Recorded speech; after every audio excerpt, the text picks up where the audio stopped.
Welcome back, December the 14th, Monday Morning Briefing, episode 13. Lucky number 13, I guess. Got me some kolaches this morning.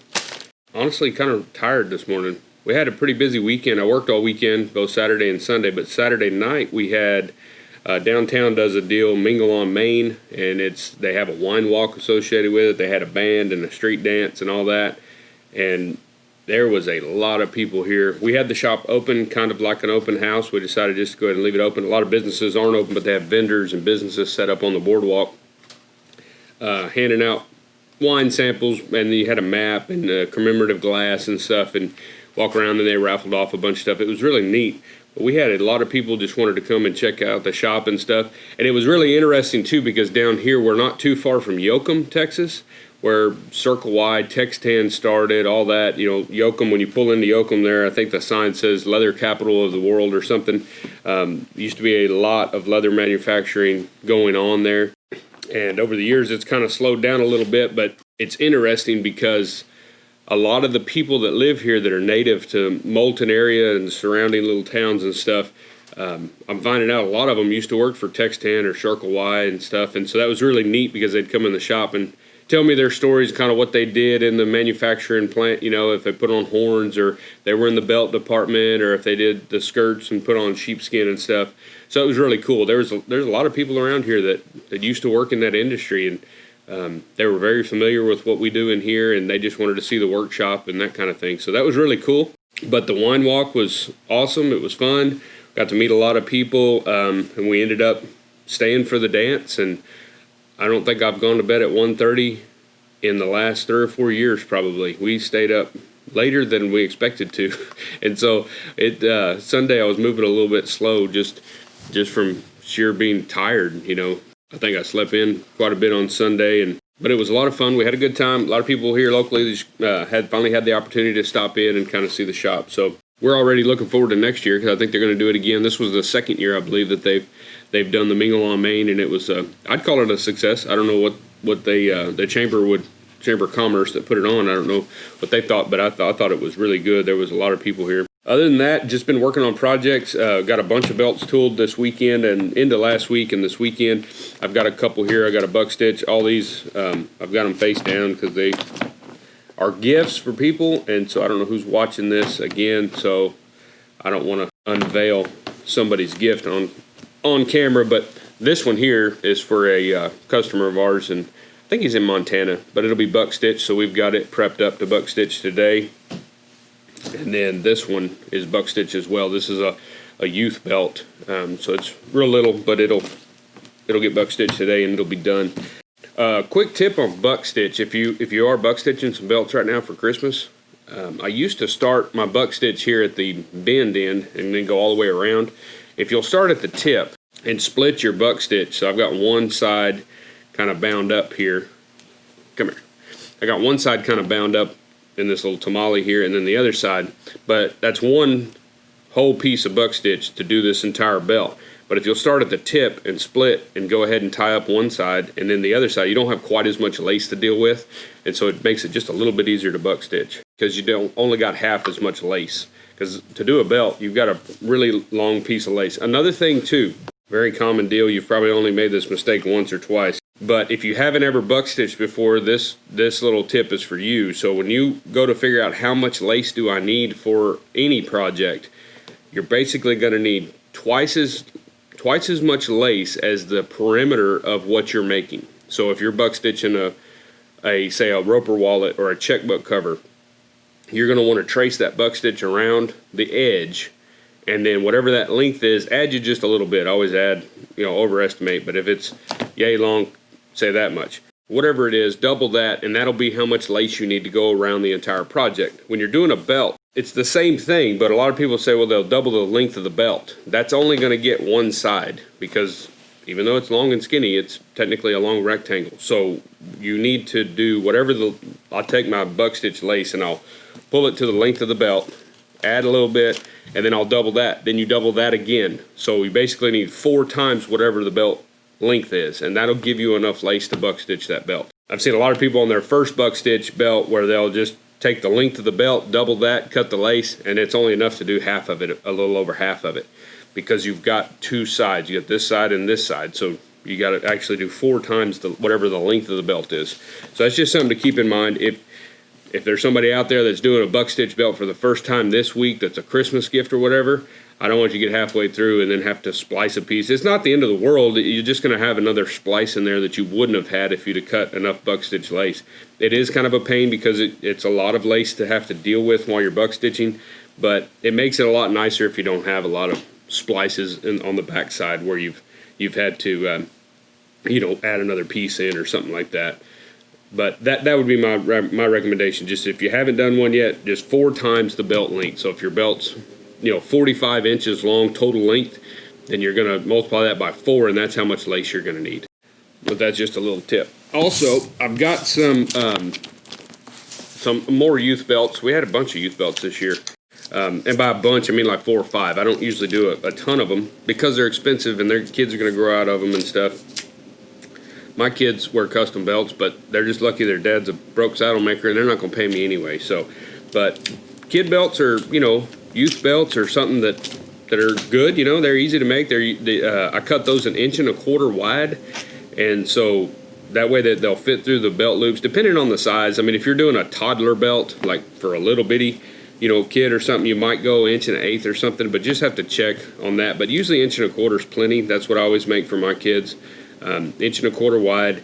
I use the same body material as I use for my big belts, so 9-10 ounce or so.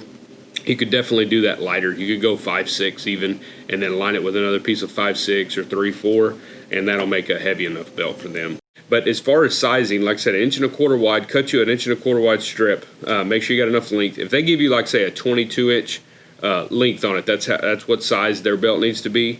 What I usually do is I'll take my blank, it's not cut to size yet or anything, and I'll measure from where my tip's going to be in 5 inches, and that sets my center hole. I don't use a 7-inch tip on youth belts because they're smaller and they don't need quite as much of that out there. Plus, we're about to add some tip length because we're going to actually make these belts a little bigger so they have room to grow. So what I'll do is I'll measure 5 inches in, and then I'll put a mark, and that's my tip. Then I'll come and I set my hole spacing on youth belts at 3/4 inch instead of 1 inch, just because they're smaller incremental changes there for adjustment. And so I'll go in with my next 2 holes 3/4 inch apart.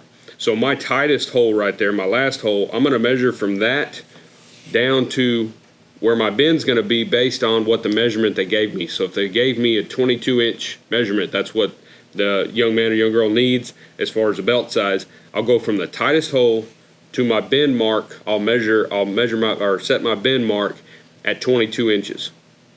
And then that gives me the length of a belt for them at the tightest hole. So in other words, when they put this belt on, they're going to wear it in the tightest hole, and that's going to make it to where they have 4 holes of adjustment there where they can grow into it. Because depending on their age and stuff like that, kids grow so fast and their sizes change, and I don't want them to grow out of the belt, within 6 months. So if you make it to the center hole like we would for an adult, which you certainly can, but I usually ask the customer, you want room for growth? If you do, I'm going to go to the tightest hole. Usually they'll say, yeah, I want him to wear it as long as he can, or she or whatever.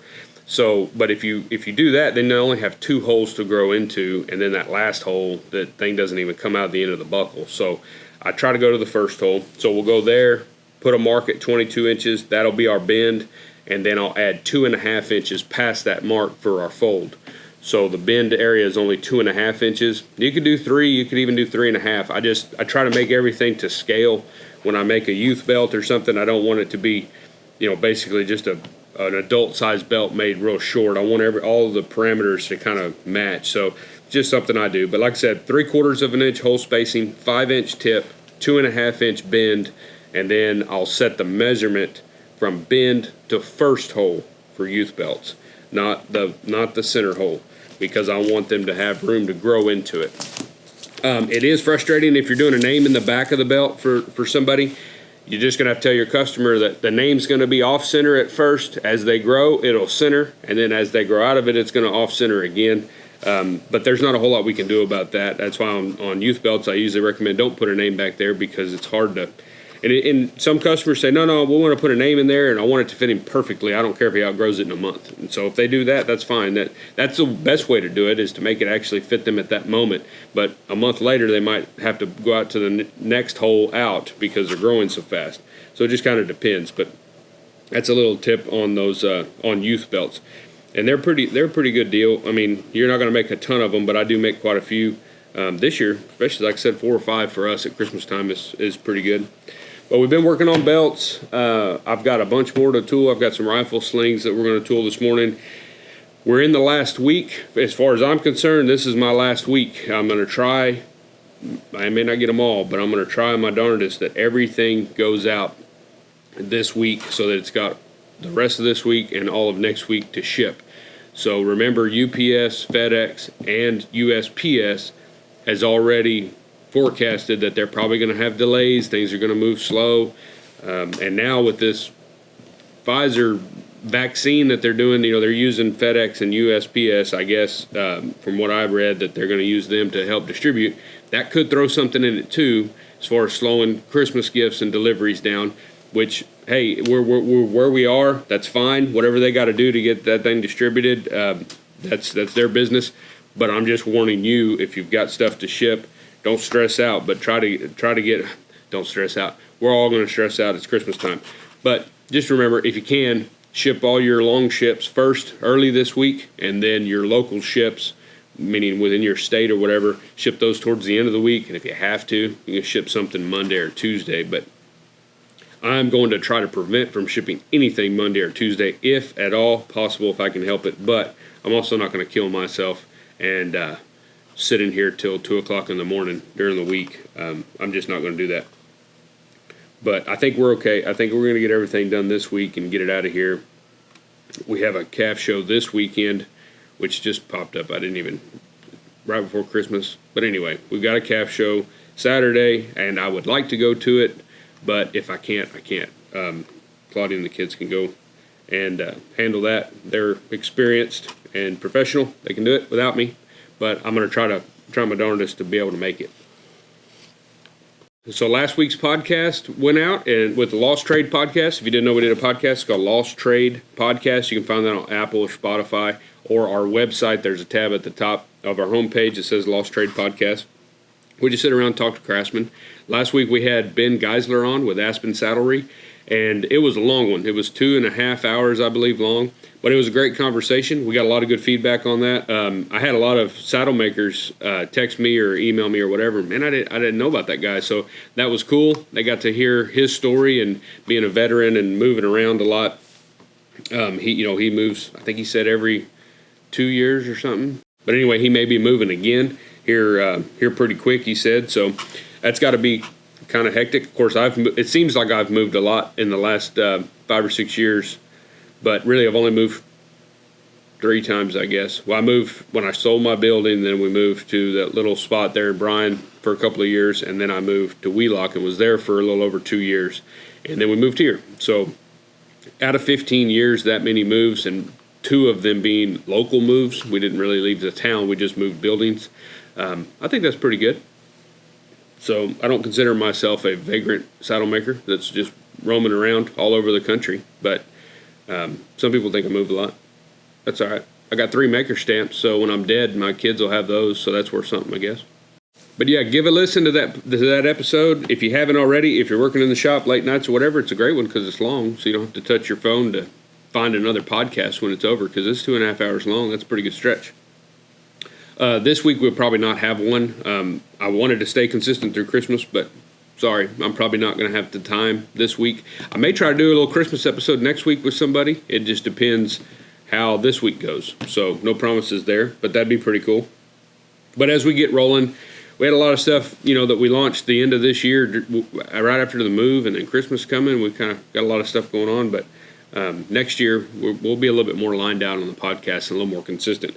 Our podcast producer is doing a great job. He actually edited the Ben Geisler episode, so let me know what you thought about it. I thought we had a couple issues with the music at the beginning being a little loud for some people, and so he pulled that kind of down and changed a little bit up, but other than that, it pretty much sounded like something that I'd edited, which, let's be honest, I'm not a professional editor. He is, so which one's going to be better. I think his was better, just as far as audio quality and the cuts and the way everything came together. But he'll be editing those podcasts from here on out, and he may be even doing some of the scheduling. So we're going to try after Christmas and the first of the year, we're going to try to get ahead of ourselves a certain amount of podcasts. That way, if we have something like this week where I'm busy or he's busy, we still have stuff that we can post so that it's consistent. Because I'd like to pick a day, and that's the day it comes out, and that way everything's kind of consistent. So yeah, podcast, belts. I'm just really glad that this year I don't have any big monstrous project that's hidden in my Christmas list that all of a sudden I remembered I had to do, which that's happened in the past where you get rolling, you get all the belts. Those can be one big animal, because you've got how many ever belts, a bunch of belts to tool, and they're time consuming. So you're focused on those, and then you get down to the last week. Oh, I got these 2 orders left, and one of them's a rope bag. So I'm glad I don't have any of that this year. I do have a Bible cover I've got to do. And I think I'm doing a roper wallet. And other than that, though, it's just belts and gunslings, so strap good type stuff. So that's really good because I've got saddles I need to get back on. And so hopefully next week I can be working on saddles to bring in the Christmas Eve parties and all that stuff. I can just kind of camp out on my saddles next week and clean up and maybe do a podcast and stuff for you guys, and maybe a video or something, a special Monday morning briefing video for Christmas week, maybe. But yeah, one thing I don't know why you do your orders, but my wife, I always did this just in my book, but she did this big list here and just kind of wrote them down, what they are. So that's all of our Christmas orders. Purple means they're done. So we're glad there's a lot of purple on there already. But some of these, like this one guy on here his is not highlighted, so which means it's not done, but it has a check beside it. I put a check beside it when I cut it. I put another check whenever I've got it tooled, and another check when any dye work, paint, or finish is done. And so if you see 3 checks beside an item on any of my list, that usually means that item is ready to assemble. And so that's kind of that's what I did this weekend. Like Friday and Saturday, I tooled these belts and then did all the paint work and dye work. And so then yesterday, I was able to just put them all together. And so they're not all of my belts. They're just a group of my belts. And so that's how I like to work. I don't want 20 or 30 belts tooled and not dyed and not finished sitting on a rack somewhere, because you could accidentally spill dye and ruin 10 of those and put yourself really, really behind. Or a little dog could pull some of them off the deal and chew on them or something. So they're just a liability. So I try to get 5 or 6 of them tooled, then dyed, painted, finished, put together, and then we'll go back and get another 4 or 5. I prefer to do that. If you get too far ahead of yourself with tooled product that's not finished, you've got a little bit more of a chance for something to go awry and maybe set you back worse than if you'd have just had blank leather there. At least you didn't have all that tooling time in them already. But yeah, like this couple of these, one of these guys on here, he's not highlighted, so he's not done, and there's 4 belts on that order. So it doesn't look like I have a lot left, but it's substantial. So we've got to stay on it. But yeah, I like a list like that. Like I said, whether you just write it down in a notebook, which is what I always did, but Claudia ended up putting it on a sheet and printing it out, and kind of has been keeping up with who we've got and where they are and whether they've been paid or not and all that kind of stuff. And helps us to keep in track. But I just kind of, like I said, I'll write them down, what they are, the person's name and what it is, and then I'll put a check when I cut it out, so I know it's been cut, and then a check when it's tooled, so I know it's tooled, ready to dye, and then a check after any dye work or paint work's done, and then 3 checks means put it together. So whenever I get a chance, I'll put all those type of items together, and then we just highlight them off. You can pick your own colors if you want. You don't have to use purple. But that's what we're going to work on. If you're following us, if you've been following our Instagram feed this weekend, I guess we did it on Friday, but I've been working with my web guy, and we did some updates to the website. So now, for the longest time, of course, all we sold was really caps, and then we added the Skidmores, and we've had T-shirts and stuff, but we just did a flat rate shipping because the way the website was. I'm not going to drill down into all the stuff with that, but it's complicated, and I'm just a saddle maker. I'm not a web guy. So the easiest thing for me to do is put a flat rate shipping on there. So we did for $5, ship it out. Most of it covered. Most things we shipped were under $5, right at $5. But there was some, if they bought 2 or 3 caps and then it was going to Ohio or something, you know, the shipping may be $8 or $9. So I think it all evened out all around, but it wasn't very professional as far as like giving you a legitimate shipping cost to make sure that, you know, everybody's on the same page on what the shipping's going to be.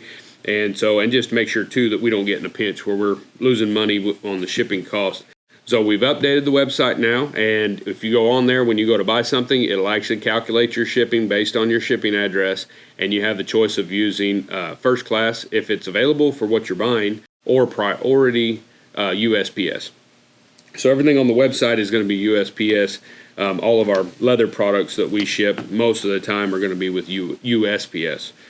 And since that was done and done properly, we went ahead and added a bunch of new products that we've had for 2 or 3 weeks that we were finally able to load on there, because we wanted all that done before we loaded a lot of those products, because in 2021 we plan on adding a lot more products.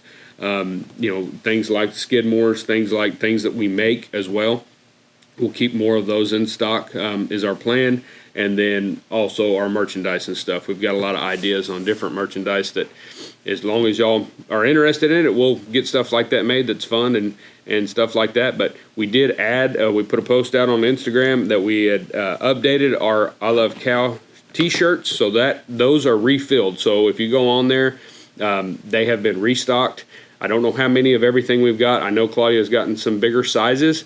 We had a request for that. And we got some new colors on there. So the I Love Cow t-shirts are completely restocked. You can check those out. Now, I don't know how many have sold over the weekend. I know she was in here yesterday filling orders so that they'll go out. If you ordered something over the weekend, that stuff will go out today. She wanted to have all that done so they can go out quickly so we can get them to you by Christmas if at all possible. Again, we're trying to get all this kind of hammered in before Christmas comes, and that way if anybody wants anything, we can get it to you. But we also had some new items such as hoodies. So let me get some coffee and I'll go out there and show them to you. So we had a bunch of people ask if we were ever going to do any hoodies or anything, if we ever thought about doing that. So we thought, well, let's give it a shot. So we ended up getting some made. So we got 2 different styles. One just has our maker stamp on it, just like this. And we've got a few different colors of these. I think 3 or 4 different colors. And we do have some larger sizes of these. We had somebody ask if we were going to get any smalls. We don't right at the moment, but we probably will. I think these are more of like a little bit of a fitted hoodie, so a medium might work for you depending on how small you need it, but we will try to get some smalls in as we kind of figure out what everybody wants and stuff. But that's the logo one. And then we also did a couple colors. We did a maroon and this blue color. Whatever Claudia calls this color. I don't know. She always gets on me because I don't know the colors, but blue and maroon is what it looks like to me. But we did some with the I Love Cow logo on the front. So if you're interested in sporting your I Love Cow image on a hoodie, we've got those as well. Like I said, we only did 2 colors of those, but I really like that graphic, and so we'll probably use it somewhere else as well in the future. And we also did some maker stamp t-shirts. So we just did 2 colors in these. It's a denim and then a forest kind of color.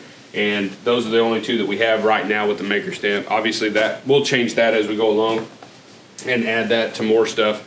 A lot of people have asked about my stickers. They've seen my a couple photos on Instagram and stuff where we snuck this sticker in on there. We just got these made. Unfortunately, you can't buy this sticker. We're not selling these.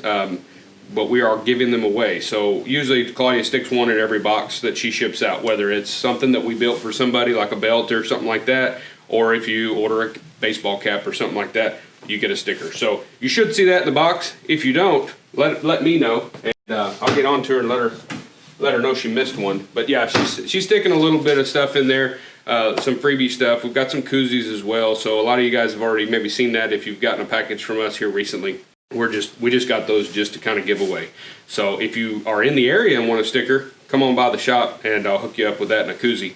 But no, we don't have them on the website for sale. They're only a gimme product. Whenever you buy something, we'll stick a sticker in there. We may stick them on there eventually, but I think we got 200 of them made. So I've just kind of told Clay, so just put them in everybody's box and we'll just burn them up till the end of the year, and then we'll get some more made. But I got a lot more sticker ideas and stuff like that we're going to do. Well, let's go look at some product. I got some stuff I can show you that we've made. So here's some knife sheaths that I made for a customer, and so those will go out today. Just got to put some edge dye on those and they'll be ready to go. But they're just a basket stamp antiqued knife scabbard. Now I did make these off of our pattern, but these are made for the larger knife, so this would be the larger of the 3 pattern windows that we have, but that's what I did on those. Wanted them all the same, no initials, no brands, so you get to look at them because nobody knows whose they are. But they turned out really cool. I'm going to try to keep that item on there too for anybody that carries the bigger I brand or the big sod buster. That's what these will fit. So we'll try to carry those on the website a little more next year. Now here we've got some spur straps. I don't do a lot of spur straps like I mentioned in the last video, but these turned out pretty cool. And we just did a little floral pattern. The customer just wanted 3 pair that were all the same. I'm assuming she didn't say to make them all different. And floral, I kind of usually, with this customer, I usually kind of have free reign to do what I want. She just wants something cool. There's something that I want to do. And so I went ahead and did a little floral pattern and dyed black background, kind of classic. I two-tone brown everything, and so I was thinking, man, why not do something different? So I just did the black background. Well, that too, and the belt as part of our order as well. I did a belt and I did black background on it by her request, and I thought, man, I forgot how good that looks. I don't do black background. It used to be super, super popular. Everybody did black background. That was kind of the fad there, the most popular thing there for a long time back in the day, and everybody did black background if you wanted to really spruce it up. And so I was like, man, I forgot how good that looked. So we went ahead and did that on those. I didn't tool the buckle ends just out of sheer laziness. I don't like tooling those. They do look good when they're tooled, but you're going to punch a hole and a slot in there anyway, and they're a spur strap, and so I don't want to charge her $300 a pair for them. So we're just going to go with what we got. So those will be done here this morning at some point. And there's my cut rack. So here's all that I've got left. These are all rifle slings. This is one customer, 4 belts. And then this is one customer, and that's a customer. I kind of broke them down by days for what I've got left. So I'm going to try to do these 2 today, these 3 tomorrow. Start these 4. Hopefully they'll go quick because they're 2 of the same and 2 of the same. So, and then start working on these. I actually may start working on these today just to get ahead of them, because one of them I do have to ship a pretty good distance. That's another thing, like I mentioned before, keep an eye on where they're going. Don't leave 3 days for something that's going to go to Washington State or something if you're in South Texas, because it may take longer than you think. We shipped something last week that said, I think it was just post office though, but it said it was going to take a week to get there. I thought, oh man, I don't know if that's normal or if that's part of what they were talking about. So go through there and sift out your out-of-state ships now and figure out those and do those first and get them out of your shop. And that way your in-state ships usually are 1 day, UPS ground, so, or FedEx or whatever you're using. But yeah, don't get down to the wire and have to ship something all the way across the country, because you might be in a pinch. Well, that's about it this week. Last push. Just get in your mind, consider this the last week. So just start push until the end of the week. Try to get everything shipped as much as you can before Friday.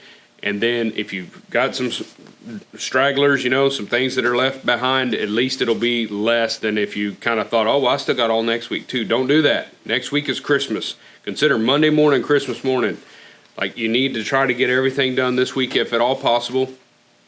If you don't, you do have 3 or 4 days next week that you can deliver. I do know historically UPS has delivered Christmas Eve day. So if you had to get something on a 1-day ship, you could ship it out Wednesday. It'd get there Thursday. I don't recommend it, but you could. But so just don't think because Christmas is on Friday that you've got all next week. Use that as a catch-up week or like a cleanup week if you do have 1 or 2 items that just couldn't get done. But not to scare you, not to freak you out, but we've been talking about it for the last 3 or 4 videos, maybe 5, about Christmas. So I'm just trying to keep everybody and myself up to snuff on what's going on. This is the last week. Like, this is your week to ship if you've got to ship stuff. So hopefully you're ahead. If you're not, maybe burn a little midnight oil now so that you don't have to next week during the fun part. It's supposed to be the fun part. We're supposed to be spending time with family and hanging out. You don't want to be up at the shop till midnight 2 days before Christmas and being all stressed and not being with your family or friends or whatever. So that's my goal, is to get as much done this week, get it all shipped if I can. And then anything that maybe didn't go out, I can at least ship on Monday. But I'm going to do everything I can to not ship on Monday. I'm going to try to be done on Friday. But we'll just see how that goes. But we almost forgot about the weekly Snowman update, so let's go do that, and then we'll get back to work. There's your weekly Snowman update, guys. 11 days. That's 11 days till Christmas Day. So, like I said, not to beat a dead horse, but we got 5 days. We got till Friday. Just put that in your mind. Go till Friday. But I think we're going to be good. I'm going to get off here and get back to tooling, get some stuff done. You guys do the same. Have a great week, and we will see you next week for the Monday morning saddle shop briefing. Thank you, guys.